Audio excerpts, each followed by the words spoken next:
வணக்கம். தற்பொழுது சென்னை மற்றும் திருவள்ளூர் உள்ளிட்ட 2 மாவட்டங்களிலும் 3 நாட்களாக பரவலாக மிதமான மழை முதல் கனமழை வரை பெய்து வருவதனால் சென்னை மற்றும் திருவள்ளூர் மாவட்டத்திற்கு பள்ளிகளுக்கு மட்டும் விடுமுறை அறிவித்து அந்தந்த மாவட்ட ஆட்சித்தலைவர்கள் தற்பொழுது உத்தரவு பிறப்பித்திருக்கிறார்கள்.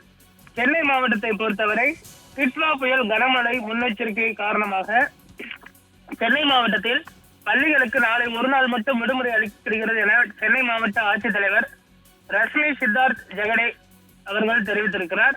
அதே போன்று திருவள்ளூர் மாவட்டத்திற்கும் பள்ளிகளுக்கு மட்டும் விடுமுறை விடுவதாக ஆட்சியர் பிரதாப் அவர்கள் அறிவித்திருக்கிறார். அந்தந்த மாவட்டங்களில் மாணவர்கள் வரக்கூடிய அரையாண்டு பரீட்சைக்கு தயாராகுமாறும் மாவட்ட ஆட்சித்தலைவர்கள் கேட்டுக் கொண்டிருக்கிறார்கள். தொடர் விடுமுறை அளிக்கப்பட்டிருக்கிறது. கடந்த 3 நாட்களாக தற்பொழுது விடுமுறை அளிக்கப்பட்டிருக்கிறது. நாளையும் விடுமுறை அளிக்கப்படுவதனால் தற்பொழுது அடுத்தடுத்து பள்ளிகளுக்கு தேர்வுகள் வர இருக்கக்கூடிய சூழலில் தற்பொழுது மாணவர்கள் பாதிக்கப்படக்கூடாது என்பதனால் அவர்களுடைய வீட்டிலிருந்தே அந்த பாடங்களை படிக்க வேண்டும் என்றும் தற்பொழுது பள்ளி நிர்வாகம் சார்பில் குறுஞ்செய்தியும் அனுப்பப்பட்டு வருகிறது.